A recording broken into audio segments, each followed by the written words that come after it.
13과 두 번째 그림을 좀 살펴보려고 하는데요. 이제 두 번째 그림을 살펴보기 전에 지난주에 봤던 그림을 또 복습을 하고 그리고 넘어가겠습니다. 지난주에 봤던 첫 번째 그림이 이 그림입니다. 이제 이 그림은 이제 마가복음에서 그 예수님께서 공생애를 사시면서 다니셨던 지역하고 그 다음에 어떤 사역들을 이 세상에 육신을 입고 오셔가지고 하셨는지를 보여주는 그림이라고 지난주 설명을 드렸죠. 그래서 이제 왼쪽에 있는 그 빨간 동그라미하고 이 선들 화살표가 쭉 그려져 있는 것은 뭐냐면 예수님께서 사역을 하기 위해서 다니셨던 지역을 표시하는 것이라고 말씀드렸습니다. 그런데 이것을 통해서 우리가 알 수 있는 것이 뭐냐면 예수님께서 공생의 기간 동안에 주로 활동하셨던 그 지역이 어디냐면 갈릴리 지역이었다라고 하는 것을 우리가 알 수가 있습니다. 사실 당시 이제 정치, 경제 그리고 종교의 중심지는 예루살렘이었는데 예수님의 주 활동 무대가 예루살렘이 아니고 대부분의 시간을 갈릴리 지역에서 보내셨다라고 하는 것을 지난주에 말씀을 드렸죠. 그리고 이제 오른쪽에 있는 그림은 이제 예수님께서 실제적으로 행하셨던 사역의 내용들을 우리에게 쭉 보여주고 있는데요. 이 그림을 통해서 또 우리에게 알려주는 내용은 뭐냐면 예수님께서 그 메시아로서 이 땅에 오셔가지고 구약 성경에서 예언되었던 많은 사역들을 직접 행하심으로 해가지고 본인이 누구인지를 이렇게 간접적으로 보여주셨다, 알려주셨다고 하는 것을 우리가 지난주에 생각을 했습니다. 예수님은 이 땅에 메시아로 오시긴 하셨지만 자신이 구약에 예언된 바로 그 메시아라고 하는 얘기를 본인 입으로 직접 말씀을 해주지를 않으시고 이런 사역들을 통해 가지고 구약의 예언이 성취됨을 통해 가지고 자신이 누구인지를 간접적으로 사람들에게 알려주셨고 특별히 이제 십자가에서 죽으심으로 해가지고 정말로 본인이 이 땅에 와서 행하고자 하는 사역이 무엇인지를 이렇게 보여주고 그걸 통해서 본인의 사역을 완성하셨죠. 그리고 특별히 이제 그 십자가에서 죽으시는 것으로 끝나는 것이 아니라 3일 만에 부활하심으로 해가지고 본인이 진짜 누구인지를 확인을 해줬습니다. 이게 이제 이것이 이제 지난주에 살펴봤던 내용인데요. 오늘은 두 번째 그림인데요. 이 그림은 지난주에 제가 말씀을 드린 대로 앞에서 봤던 예수님의 여러 가지 사역을 통해 가지고 예수님께서 궁극적으로 하려고 했던 일이 무엇인지를 보여주는 것이 이 그림입니다. 근데 이 그림도 크로스웨이에 굉장히 많은 그림들이 한 140여 개의 그림이 있는데 그 가운데서 우리가 이 크로스웨이를 공부한 사람이면 이 그림을 잊어버리면 안 되는 정말 놀라운 그림입니다. 이 그림 한 장에 신구약 성경 전체가 창세기부터 요한계시록까지 전체 내용이 함축적으로 이렇게 그려져 있어요.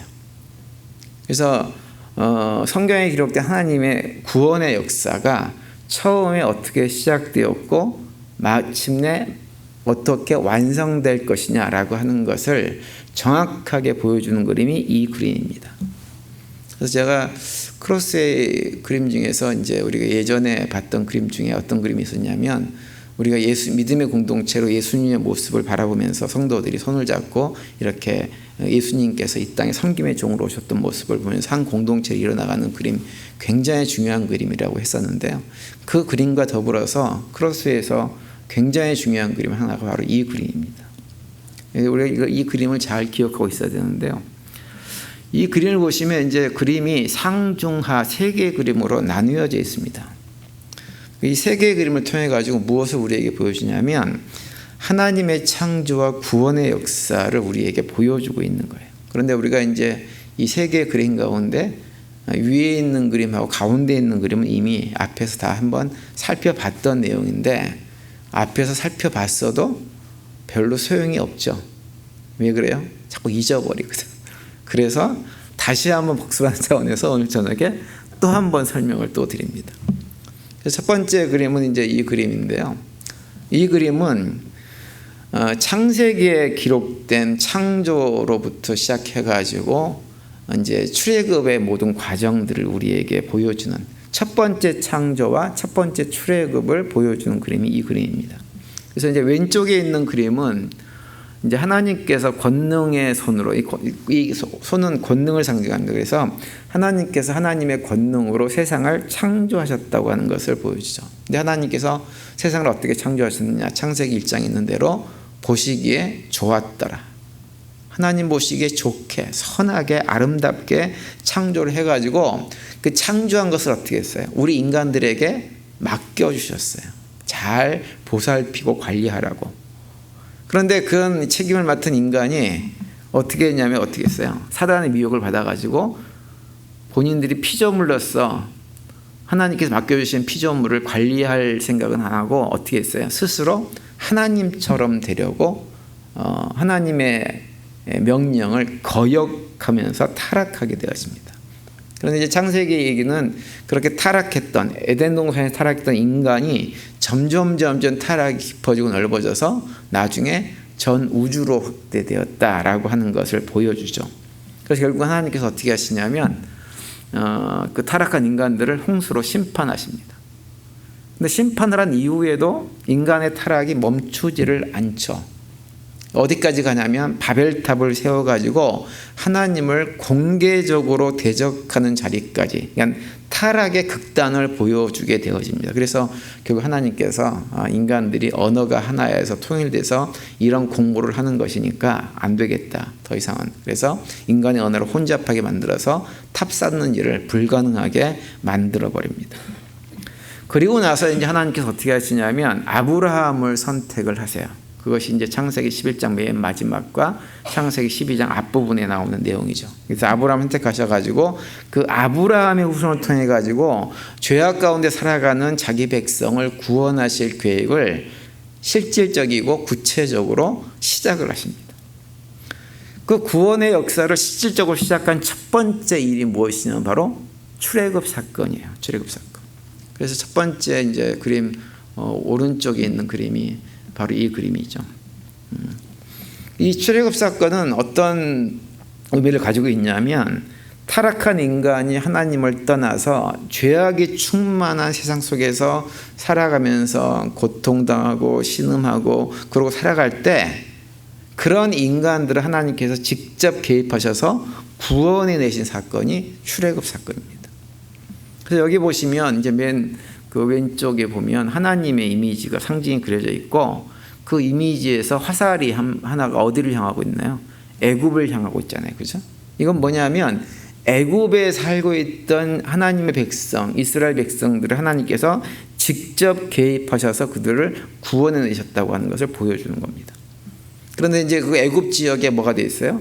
쇠사슬이 이렇게 그려져 있잖아요. 그러니까 그 지역에 살던 이스라엘 백성들이 죄악 가득한 세상 속에서 그 죄악이 가득한 악한 환경 속에서 참 괴롭게 힘들게 살았다고 하는 것도 있지만 사실은 정작 본인들도 이스라엘 백성들 본인들도 그 죄의 굴레를 벗어나지 못하고 본인들도 거기서 우상 숭배하면서 죄의 수렁에 빠져서 노예처럼 살았다고 하는 것을 보여주고 있는 것입니다. 그런데 하나님께서 그들 삶 가운데 직접 개입을 하셨어요. 그리고 그들을 어떻게 해요? 광야로 인도하십니다. 그래서 이제 거기서부터 화살표가 이제 시내산 쪽으로 쭉 그려져 있죠. 그래서 시내산에서 하나님께서 이스라엘 백성과 언약을 맺고 언약 백성을 삼으셔서 그 백성을 새롭게 하십니다. 그리고 나서 이제 광야 40년 동안 이 동그라미 화살표가 이렇게 돌아간 것은 광야 40년 세월을 얘기하는 거죠. 그죠? 그래서 40년 동안 광야에서 훈련을 시켜요. 그렇게 한 다음에 하나님께서 아브라함에게 약속하셨던 그 약속의 땅으로 마침내 자기 백성을 인도하셔가지고 거기에서 안식을 누리도록 해주는 것. 이걸 통해 가지고 하나님께서 자기 백성을 어떻게 구원하실 것인가라고 하는 것을 우리에게 보여줍니다. 이것이 이제 첫 번째 창조와 첫 번째 출애굽 과정이에요. 그런데 이제 문제는 뭐냐면 그렇게 하나님의 은혜로 애굽에서 그렇게 종살이하면서 괴롭고 힘들고 어려운 시간들을 보내가지고 그것을 구원해내서 싹 들어가지고는 가나안 땅, 약속의 땅에 하나님께서 넣어주셨는데 문제는 뭐냐면 그 땅에 인도받은 이스라엘 백성들이 하나님과 맺었던 언약을 다 잊어버리고 언약을 다 스스로 파괴하고 거기에서 또 뭘 했냐면 애굽에 살 때 똑같이 우상 숭배하면서 자기들 마음대로 살았습니다. 그러다 보니까 뭘 경험해요? 결국은 지옥을 또 경험하고 살아가는 거예요. 그래서 결국은 남한국 북한국 다 멸망당하고 바벨론 포로로 남한국 백성들은 다 잡혀가서 노예의 신분으로 또 떨어져 버립니다. 이스라엘 백성들이 그런 지경에 이르는 과정에서 하나님께서 계속해서 누굴 보내나요? 선지자들을 보내요. 선지자들을 보내가지고 너희들이 그렇게 살면 안 된다. 너희들은 언약 백성이다. 하나님과 시내산에서 맺은 언약을 기억하고 언약 백성답게 살라고 말씀하시면서 너희들이 그렇게 살면 결국은 심판받고 멸망당하고 고통 가운데 또 빠질 것이다 라고 하는 것을 계속 얘기하셨어요. 그런데 이제 그 말씀만 하신 것이 아니에요. 하나님은 선지자를 통해 가지고 너희들이 그러다 망한다, 죽는다, 혼난다 이 얘기만 하는 것이 아니라 더 중요한 얘기를 하셨는데 뭐냐면 너희들이 그러다가 고통 가운데 빠지겠지만 떨어지겠지만 그런데 중요한 것은 너희들이 거기 떨어진다고 해도 하나님은 너희들을 끝까지 포기하지 않으시고 하나님의 때가 되어지면 너희들을 또 다시 구원해 내실 것이다. 이 약속을 반복해서 또 하십니다. 그래서 그들을 구원해 내셔서 원래 있던 자리로 회복해 주겠다고 하는 거예요. 그래서 하나님께서 자기 백성들을 재창조해 줄 것을 약속합니다. 그래서 우리가 예레미야 29장 10절에 보면 이런 말씀이 있죠. 여호와께서 이와 같이 말씀하시니라. 바벨론에서 70년이 차면 내가 너희를 권고하고 나의 선한 말을 너희에게 성취하여 너희를 이곳으로 돌아오게 하리라. 이렇게 말씀을 해요. 이런 말씀들이 예언서에 많이 나옵니다. 돌아오게 하실 뿐만 아니라 그들을 하나님 백성답게 회복시켜 줄 것이라고 강조해서 말씀합니다. 그리고 실제로 그들이 예언자들이 그렇게 얘기한 대로 특별히 예레미야 선지자가 강조해서 얘기한 대로 70년 바벨론 포로 생활을 끝나고 다시 고향으로 돌아가게 되어지죠.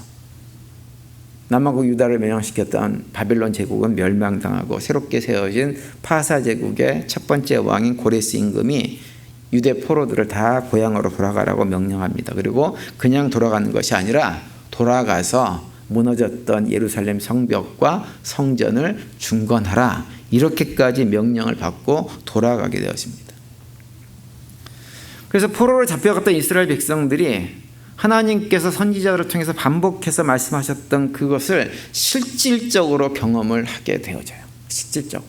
그것이 13과 두 번째 그림 바로 이 그림이죠. 이 그림.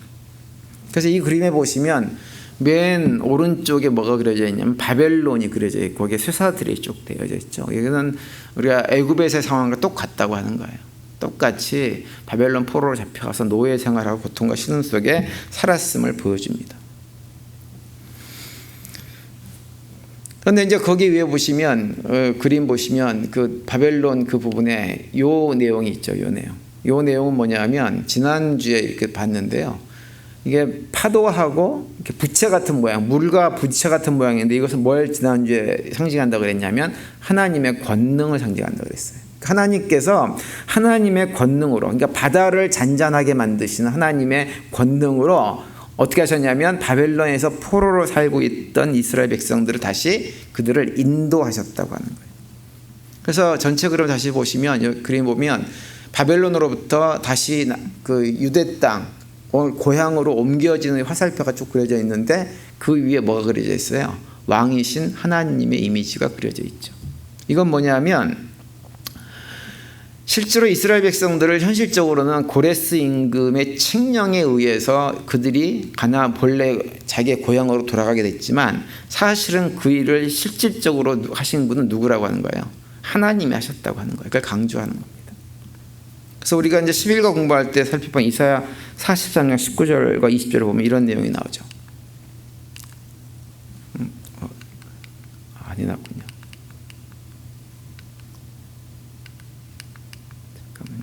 안 돼 있습니다.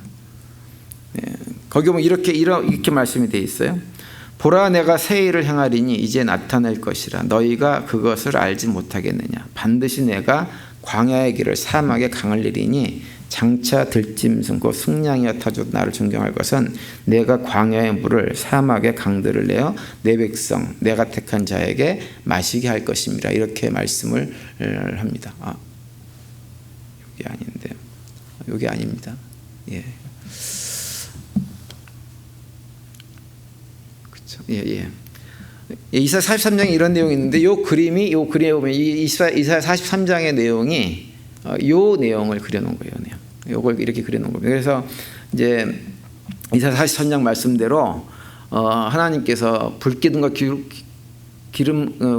구름 기둥은 저거는 실질적으로 성경 말씀이 나오지 않죠. 하나님께서 이스라엘 백성들을 애굽에서 출애굽시켜서 광야에서 그들과 함께 하셨던 것처럼 그들을 갖다가 바벨론에서 포로에서 귀환하는 백성들과 함께 하셨다고 하는 것이고, 가운데 시커먼 색깔로 그려놓은 강물 파란색과 검정색 야자수 이런 것들은 뭐냐면 하나님께서 바벨론에서 다시 고향으로 포로 귀환을 하는 자기 백성들의 길을 편안하게 만드셔서 그 길로 가게 만드셨다고 하는 것을 그려놓은 것입니다. 그리고 이제 다시 큰 그림으로 보시면 돌아와가지고 하나님께서 오른손이 창조의 손이거든요. 하나님께서 그들을 새롭게 창조하셔가지고 그들이 어떠한 삶을 살게 만드느냐, 노란색으로 동그라미 크게 되어 있잖아요. 그죠? 이건 뭐냐면 이스라엘 백성들이 이제는 이사야서에서 말씀하고 있는 대로 열방의 빛으로서의 삶을 살아가게 될 것이다 라고 하는 것을 보여주고 있는 거예요. 그래서 이사야 65장에 보면 이제 그런 내용들이 나옵니다. 65장 17절과 18절 앞부분에 보면, 보라 내가 새하늘과 새 땅을 창조하나니 이전 것은 기억되거나 마음에 생각나지 아니할 것이라. 너희는 내가 창조한 것으로 말미암아 영원히 기뻐하며 즐거워할지니라. 이렇게 말씀을 하고 있어요. 하나님께서 포로에서 귀환시킨 백성들을 새롭게 창조하시겠다고 하는 거예요. 새롭게 창조하셔서 정말 하나님 백성답게 만들어 주시겠다고 하는 말씀입니다. 또 이사야 60장에도 보면 이런 말씀이 있죠. 열방은 내 빛으로, 열왕은 비치는 내 광명으로 나오리라. 내 눈을 들어 사면을 보라. 무리가 다 모여 내게로 오니라. 내 아들은 원방에서 오겠고 내 딸들은 안기어 올 것이라. 이렇게 말씀을 하고 있어요. 모든 열방들이 이스라엘 백성들이 비추는 그 빛으로 빛을 찾아서 다 찾아오게 될 것이라고 하는 것을 말씀하고 있는 거죠. 하나님께서 새하늘과 새 땅을 창조하시고 모든 걸 새롭게 하시고 완벽하게 해서 그들을 온전하게, 처음에 하나님께서 에덴 동산에서 아담과 하와를 만드셔서 그곳에서 모든 것이 부족함이 없이 참으로 평안한 삶을 살게 만들었던 그 상태, 타락하기 이전의 상태로 하나님께서 만들어 내시겠다고 하는 거예요. 그래서 그들을 통해서 열방의 빛의 사명을 감당하면서 살아가게 만들겠다고 하는 거죠. 그래서 이 두 번째 그림은 하나님께서 타락한 자기 백성들을 회복시켜가지고 재창조해 나가실 것이라고 하는 것을 이렇게 우리에게 단적으로 보여주는 그림이에요. 근데 이제 문제가 있어요. 이 그림에 그려진 대로 재창조가 완성되었냐면 이스라엘 백성들이 바벨론 포로에서 돌아온 이후에 그들이 온전한 하나님 백성으로 완성되지 못했다고 하는 것이 성경의 기록입니다. 어떻게 됐느냐? 그렇게 하나님의 은혜 가운데 하나님께서 강권적인 어떤 역사를 통해 가지고 고레스를 통해서 그들을 다 포로에서 귀환하게 만들었지만, 돌아온 백성들이 또다시 어떻게 했어요? 하나님의 율법을 어기고 타락의 길을 또 걸어갑니다. 그걸 대표적으로 보여준 얘기 가운데 하나가 에스라 9장에 나오는 얘기예요. 에스라 9장 14절에 보면 이런 내용이 나옵니다. 우리가 어찌 다시 주의 계명을 거역하고 이 가증한 일을 행한 족속과 연원하오리이까? 그리하오면 주께서 어찌 진노하사 우리를 멸하시고 남아 피할 자가 없도록 하시지 아니하시리이까? 라고 하는 말씀이 있어요. 이 말씀은 뭐냐면 에스라 9장에서는 어떤 내용이 나오냐면, 포로에서 귀환하는 백성들 가운데 신앙적으로 가장 모범이 되어야 될 것 같은 제사장들과 레위 사람들이 하나님의 율법을 범한 사건이 기록이 되어져 있어요. 그 사건 내용은 뭐냐면, 제사장과 레위인들이 그 땅에 사는 이방 사람들과 혼인을 하는 일을 행합니다. 하나님께서 이방 여인들과 율법으로 결혼하지 못하게끔 해서 했어요.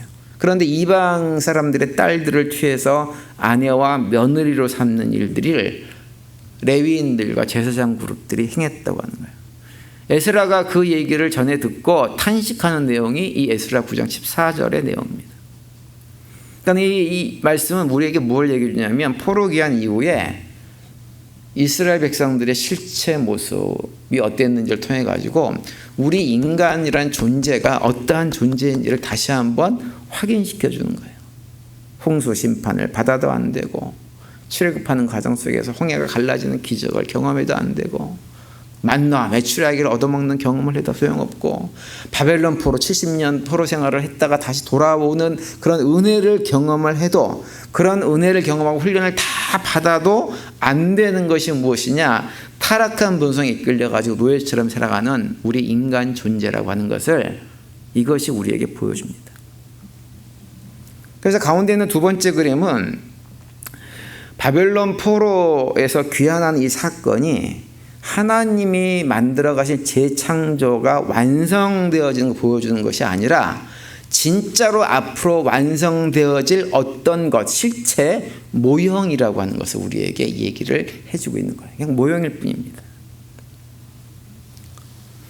그렇다고 한다면 바벨론 포로에서 귀환하는 그런 아름다운 모습, 정말로 아름답고 너무나 행복하고 즐거운 모습으로 이렇게 회복되어졌던 그들의 모습, 정말 소망 가운데 돌아갔던 그런 모습의 실체는 무엇일까요? 바로 예수님이 오셔가지고 이 땅에 완성하실 재창조의 완성의 과정을 우리에게 보여주고 있는 거예요. 그래서 이 세 개의 그림 가운데 마지막 세 번째가 그것을 얘기를 해주고 있는 겁니다.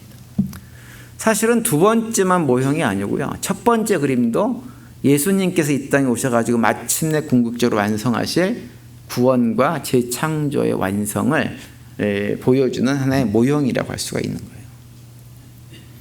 그래서 이 세 번째 그림은 무엇을 우리에게 보여주냐면 그런 구원과 재창조의 역사가 실질적으로 어떻게 일어나는가, 완성되는가라고 하는 것을 우리에게 보여줍니다. 그래서 세 번째 그림 맨 왼쪽에 보시면 이제 이런 그림이 그려져 있죠. 이런 그림이 그려져 있어요. 여기도 쇠사슬이 똑같이 그려져 있습니다. 쇠사슬은 빠지질 않아요. 우리 인간의 상태가 이런 상태예요. 그런데 여기는 쇠사슬 꼭대기에 누가 그려져 있냐면 사단 마귀가 그려져 있습니다.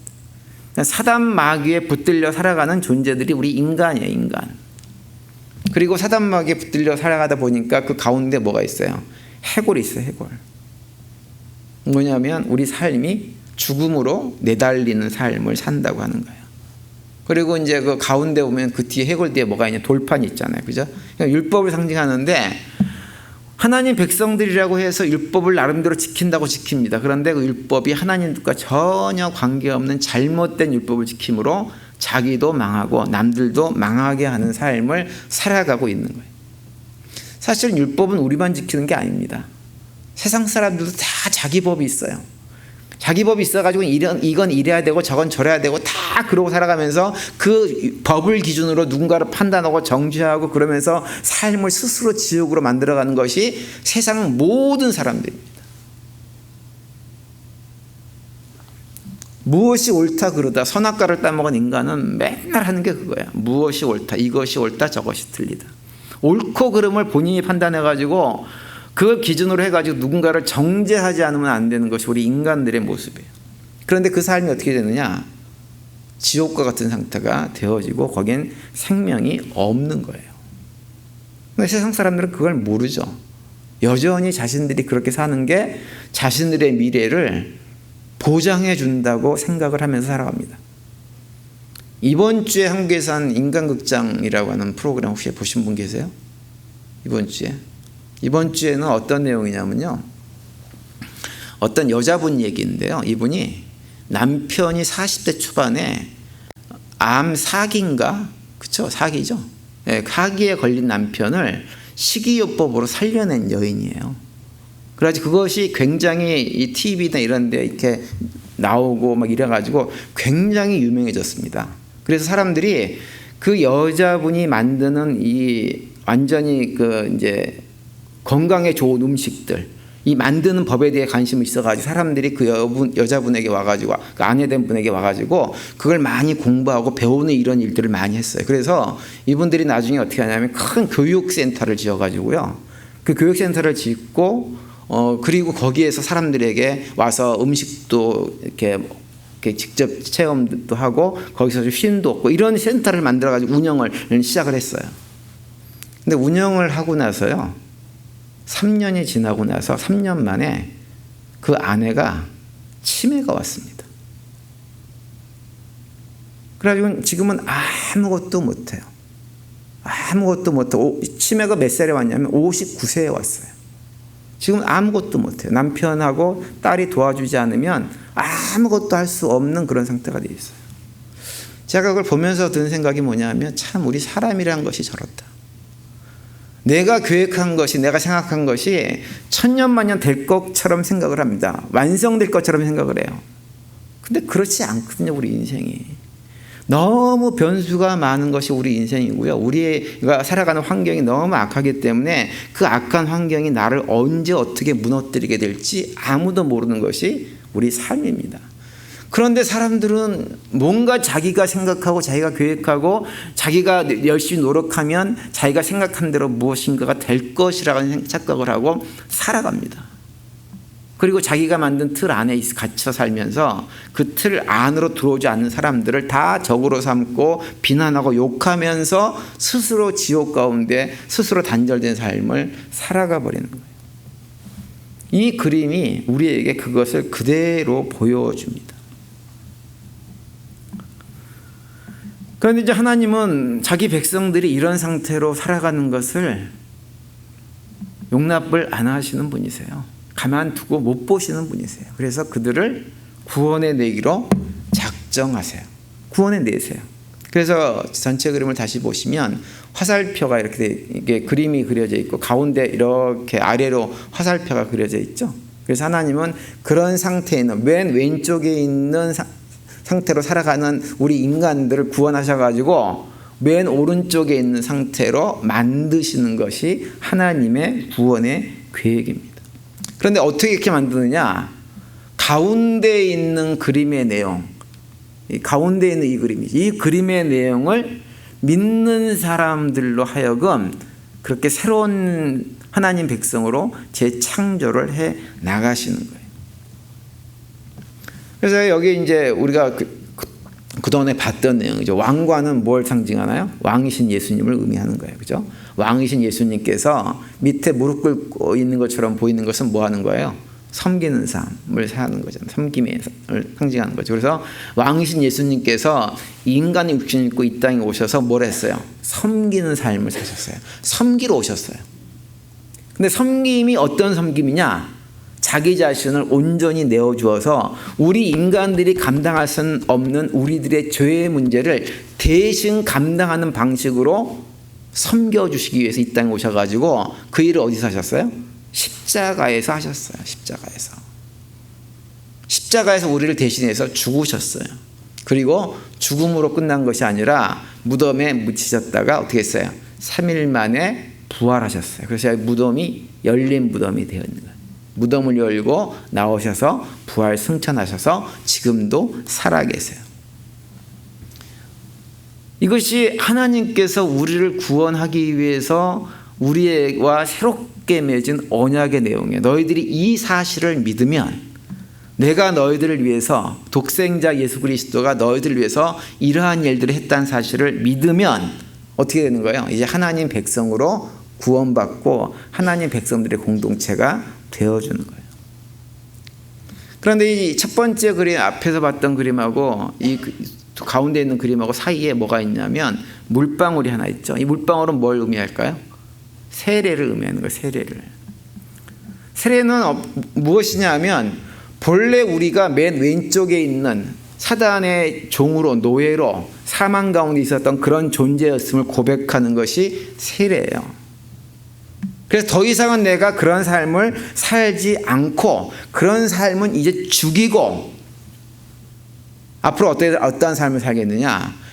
내가 믿는, 나를 위해서 하나님께서 행하신 그 사실을 믿는 믿음으로 내가 이제는 새롭게 태어나서 나도 예수님처럼 삶을 살아가겠느라고 고백하는 자리가 어디냐면 세례받는 자리예요.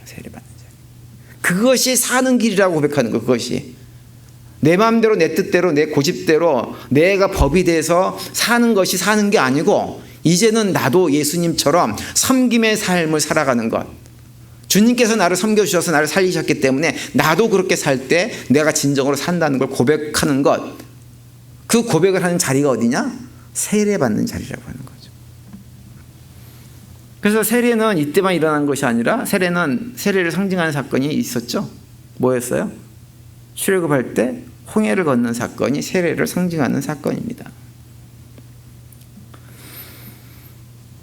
그래서 이스라엘 백성들이 홍해를 건너서 광야로 나와서 하나님과 언약의 백성이 된 것처럼 우리도 세례를 받고 나서 예수님께서 만드신 새 언약을 믿음으로 고백하고 하나님 백성이 새롭게 되어지는 것입니다. 그래서 신약성경에 보면 현재 우리가 그 새로운 공동체 이론이 어떻게 되었는지에 대해서 자주 우리에게 소개를 합니다. 예를 들면 갈라디아서 4장 4절 5절에 보면 이렇게 우리에게 말씀하고 있죠. 때가 참에 하나님이 그 아들을 보내사 여자에게서 나게 하시고 율법 아래에 나게 하신 것은 율법 아래에 있는 자들을 속량하시고 우리로 아들의 명분을 얻게 하려 하심이라 이렇게 말씀합니다. 우리가 율법 아래에 있을 때는 사실은 율법으로만 기준으로 보면 죽을 수밖에 없었던 그런 우리들입니다. 그런데 하나님께서 예수님을 이 땅에 보내셔서 대속의 죽음을 죽게 하심으로 해가지고 우리들로 하여금 이제는 아들의 명분을 얻고 하나님 백성이 되는 공동체 일원으로 삼게 하셨다고 하는 말씀이에요. 그리고 또 에베소서 1장 5절 6절에 보면 이렇게 말씀하고 있어요. 그 기쁘신 뜻대로 우리를 예정하사 예수 그리스도로 말미암아 자기의 아들들이 되게 하셨으니 이는 그의 사랑하신 자 안에서 우리에게 거저 주시는 바 그의 은혜의 영광을 찬미하게 하려는 것이라 이렇게도 말씀합니다. 같은 얘기들입니다. 그래서 우리는 이제 이런 고백 가운데 육신을 입고 이 땅에 살아가면서 앞에서 봤던 그런 그림의 내용을 고백하면서 신앙여행 여정을 이렇게 해나가는 사람들입니다. 제가 지난 주일에도 말씀을 드렸지만 우리 성도들의 신앙생활은 광야 생활이에요. 군사로 살아가는 사람들입니다. 그래서 사실 신앙생활이 조금 불편한 것이 정상입니다. 신앙생활이 불편하지 않고 난 너무 편해 그러면 조금 본인 스스로 생각을 해봐야 돼요. 내가 뭔가 신앙생활을 잘못하고 있지 않나. 신앙생활은 불편해야 정상이에요. 광야 생활을 하기 때문에 군대에 모집돼서 살아가는 존재이기 때문에 불편한 것이 지극히 정상입니다. 언제 편안해질 수 있느냐? 육신의 장막을 벗고 우리가 어디에? 아버지 품에 안길 때 그때 뭘 누려요? 영원한 안식을 누리고 살아가는 거예요. 지금은 불편함을 감수하고 살아가야 됩니다.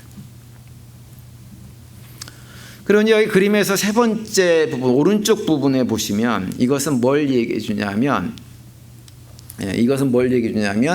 하나님께서 우리가 예수 그리스도라고 하는 그 가운데에 있는 내용을 믿는 공동체 이론이 되어지면 하나님께서 우리에게 해주시는 것이 있어요. 그것은 무엇이냐면 하나님께서 우리 안에 우리 마음에 새 마음을 창조해 주세요. 그래서 여기 그림에 보시면 하트가 이렇게 그려져 있고 예수님이 아니고 우리의 모습이 누구 닮았어요? 예수님의 모습을 닮은 모습으로 변화되는 거예요. 그리고 뒤에 있는 것은 뭐냐면 하나님의 창조의 손이에요. 하나님께서 우리 마음을 새롭게 창조해 주세요. 그래서 그걸 갖다 대표적으로 보여주는 말씀이 고린도 후서 5장 17절 말씀이잖아요. 오늘 우리가 읽은 본문 말씀. 그죠? 그런즉 누구든지 그리스도 안에 있으면 새로운 피조물이다. 이전 것이 지나갔으니 보라 새 것이 되었다. 이렇게 말씀합니다. 이제는 새로운 피조물이에요. 새 것이 되었어요. 새 것이 되었다는 얘기는 뭐냐면 새로운 마음을 가진 존재가 되었다고 하는 거예요. 새로운 마음을. 그래서 예수님께서 복음서에서 그런 말씀을 하세요. 새 술은 어디 담아야 된다? 새 부대에 담아야 된다. 복음은 하나님께서 새 마음을 만들어준 사람들에게만 들어갈 수 있는 거예요. 내가 복음을 믿고 있다. 예수님의 십자가 사건을 내가 다 믿고 그 은혜에 대한 감사와 그 고백이 있다라고 하는 얘기는 뭐냐면 하나님께서 이미 우리의 마음을 어떻게 새 부대로 만들어 주셨다고 하는 얘기입니다. 그래서 비록 지금은 타락한 육신을 입고 살아가기 때문에 여러 가지 부족하고 연약한 모습이 있긴 있지만 그럼에도 불구하고 하나님은 우리의 마음을 조금씩 변화시켜서 새로운 마음을 여러 가지 형태를 통해 가지고 만들어가 주세요. 이것이 마가복음을 중심으로 해가지고 예수님께서 행하신 사역의 내용입니다. 그래서 이제 다음 주에 볼 14과에 보면 마가복음에서 실제적으로 이 13과에서 언급하고 있는 이런 내용이 구체적으로 어떻게 마가복음에 기록되어져 있는지를 우리가 살펴보게 되는데요. 지난주 오늘 살펴본 내용이 다음 주에 마가복음 안에서 어떻게 실현됐는지 우리가 확인을 할 수 있게 되어집니다. 그래서 우리가 오늘 본 이 그림은 성경을 한마디로 정리해 주는 그림이에요. 성경 전체의 내용을. 성경에 정말 많은 얘기가 있어요. 많은 얘기가 있지만 딱 이 그림 한 장으로 다 얘기가 되는 거예요.